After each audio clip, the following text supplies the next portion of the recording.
кафедрасына қош келдіңіздер. Бүгінгі дәрісіміздің тақырыбы бактериялар генетикасының ерекшелігі, плазмидалар, бактерияларға олардың атқаратын қызметі, генетикалық зерттеу әдістері, генетикалық рекомбинациялар, трансдукция, трансформация және конъюгация тәжірибелерін қою.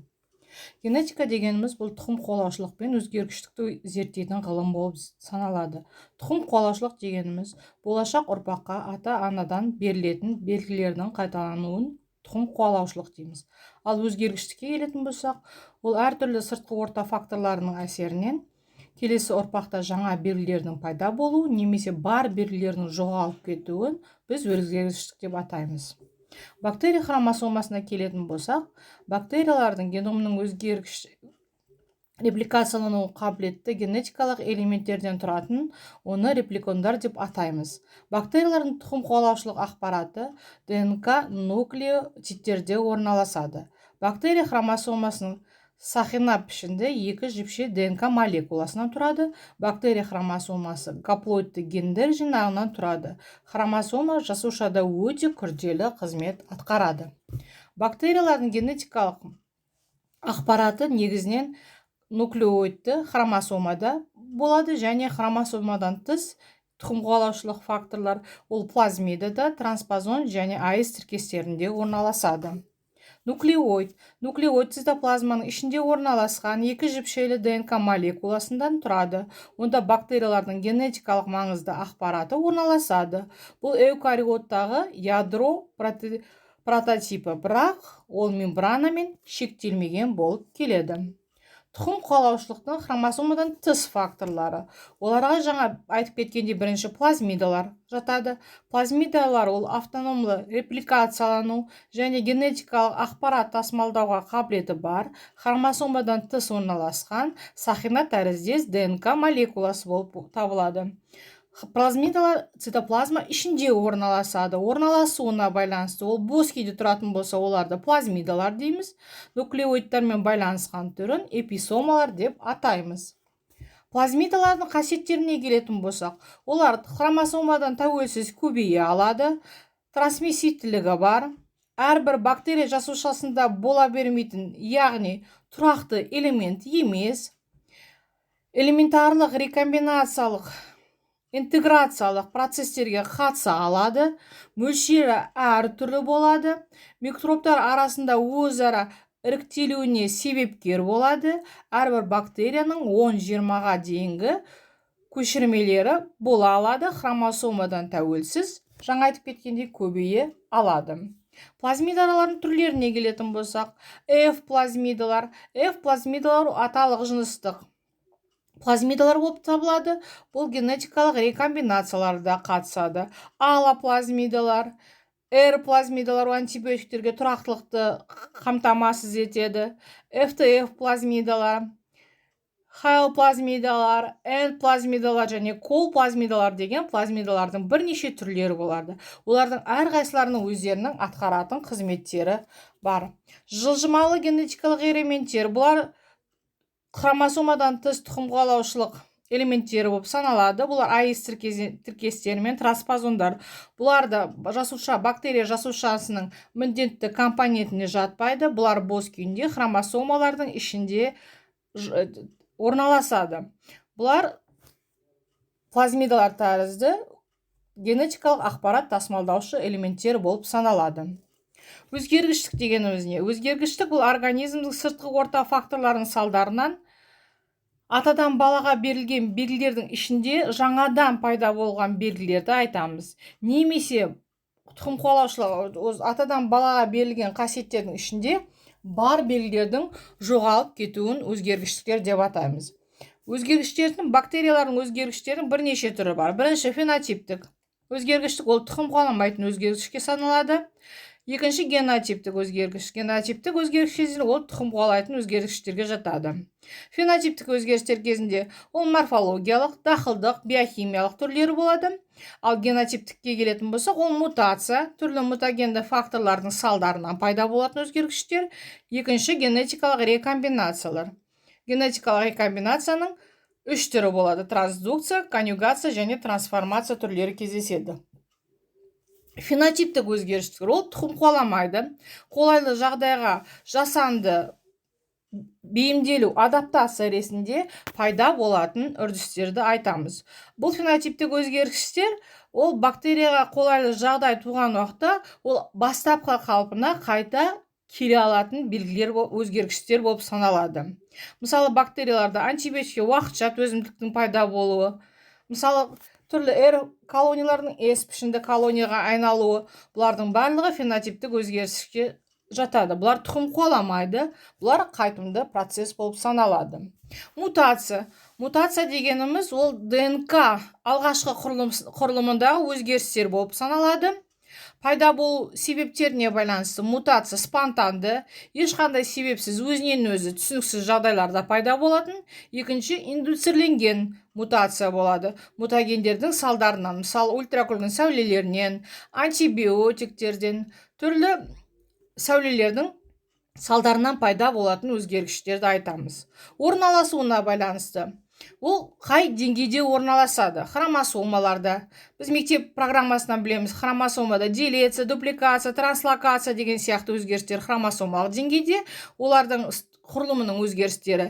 Және гендікті біз нүктелік деп атаймыз. Бір ген деңгейінде өзгергіштерді орналасуына байланысты мутацияның түрлерін. Бактерияның өмір сүруіне әсер етуіне байланысты летальды, бейтарап, шартты летальды түрлері болады. Барлық мутациялар ДНК молекуласын синтездеуіне қателігінің салдарынан пайда болады. Жаңа айтып кеткенде делеция, инверсия, дупликация, трансформация деген сияқты өзгергіштердің түрлері. Генетикалық рекомбинация. Генетикалық рекомбинация бұл өзгергіштердің бір түрі. Бұл өзгергіштік адам организмде болмайды, тек қана бактерияларды кездесетін өзгергіштіктің бір түрі болып саналады. Генетикалық рекомбинация бұл екі бактерия жасушасының арасындағы донор және реципиент жасуша болады. Генетикалық ақпараттың алмасуын біз генетикалық рекомбинациялар деп атаймыз. Бұл донордан реципиентке генетикалық ақпараттың берілу түріне байланысты генетикалық рекомбинация 3 түрлі жағдайда жүреді.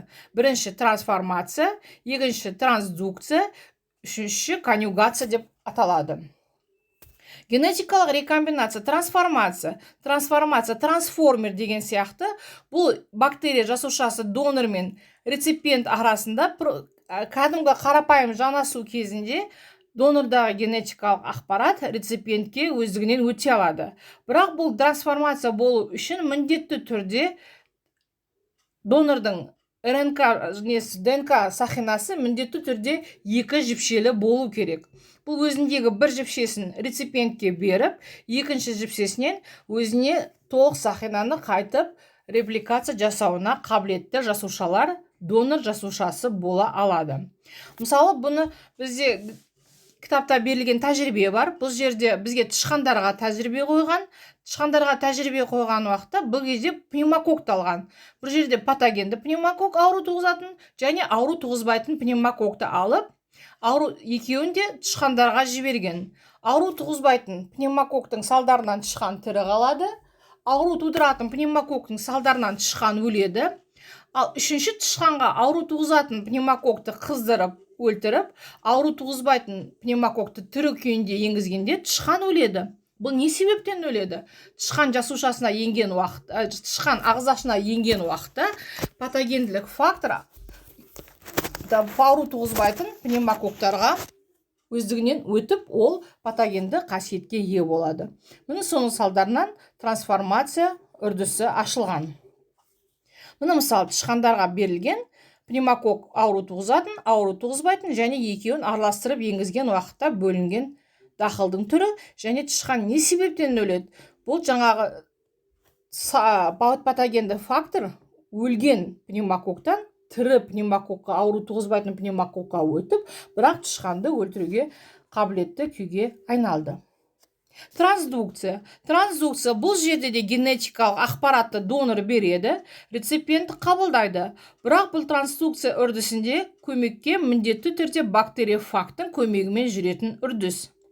Бұл трансдукцияның берілу механизміне байланысты арнайы трансдукция, жаппай трансдукция деп аталады, және абортивті формасы болады.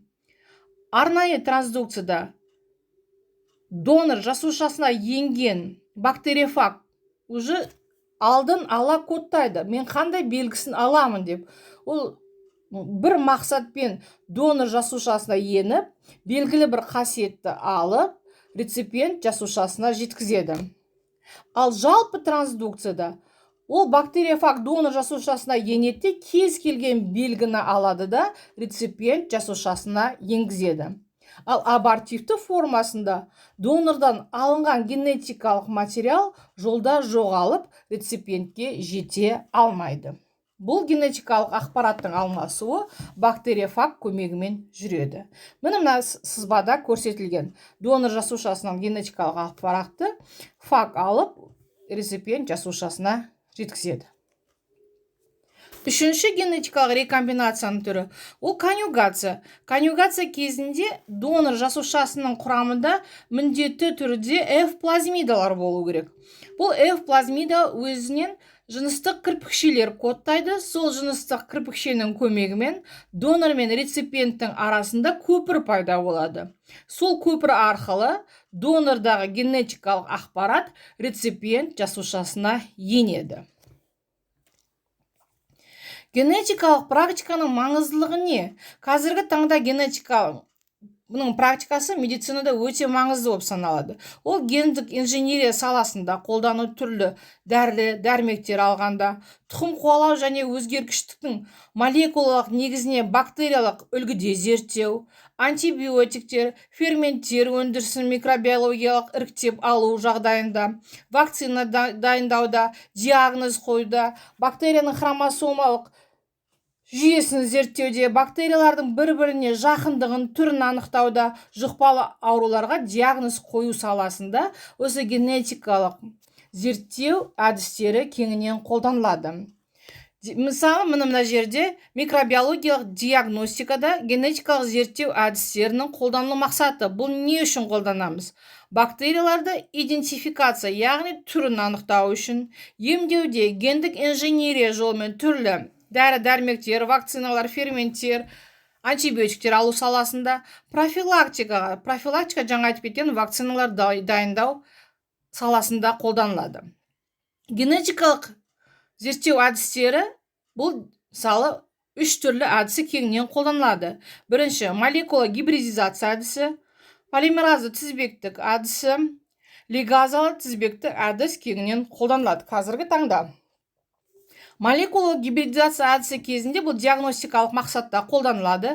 Гибридтелген аймаққа соның көмегімен нуклеин қышқылдарын анықтауға бағытталған үрдіс болып табылады. Бұл үрдістің тиімділігіне келетін болсақ, нәтижесін оңай талдауға болады. Бір мезетте ДНК-ның бірнеше фрагменттерін бөліп алуға болады. Кемшілігіне келетін болсақ, бұл үрдіс қою үшін бұл реакцияны бірнеше сатыда жүреді, мерзімі. Полимераздық тізбектік реакциямен салыстырғанда бұл реакцияның сезімталдығы төмен болады. Техникалық қымбаттылығы бар және қолданатын реагенттер қымбат болып саналады. Полимеразды тізбектік реакция қазіргі таңда медицинада өте көп кеңінен таралған әдіс болып саналады. Бұны диагностикалық мақсатта қолданамыз. Молекулалық генетикалық реакция болып табылады. Қоздырғыштың геномын анықтау мақсатында қолданылады. Және қазіргі таңда бұл судебный медицинада кеңінен таралады. Әкетану үшін қолданылатын реакциялардың бірі болып табылады. Міне бұл реакцияның қою негізгі 3 сатыдан тұрады. Бірінші, денатурация дейді. Денатурация кезінде бөліп алған ДНК молекуласын немесе РНК молекуласын ДНК-ға айналдырып қыздыру арқылы екі жіпшесін екіге бөлеміз, денатурация. Екінші этапында отжиг дейді. Ол бөлініп алған бір бөлікке ДНК-ның бір жіпшесіне сорада ДНК праймерлар жалғау арқылы оны бірнеше тізбектерге көбейтіп, үшінші этап элонгация деп аталады. Сол бөліп алған бір ДНК бөлігінен бірнеше есе ДНК молекуласын көбейту арқылы сол аралықтағы қоздырғыштың геномын анықтауға бағытталған реакция болып табылады. Бұл реакцияның жетістіктері өте жоғары, бұл өте 98-100%-ға дейін өте дұрыс нәтиже береді. Бірақ бұның тоже кемшіліктеріне келетін болсақ, бұл реакцияны қою үшін міндетті түрде бізге лаборатория зертхана керек. Онда өзінің әр этаптың өзінің құрал жабдықтары болады.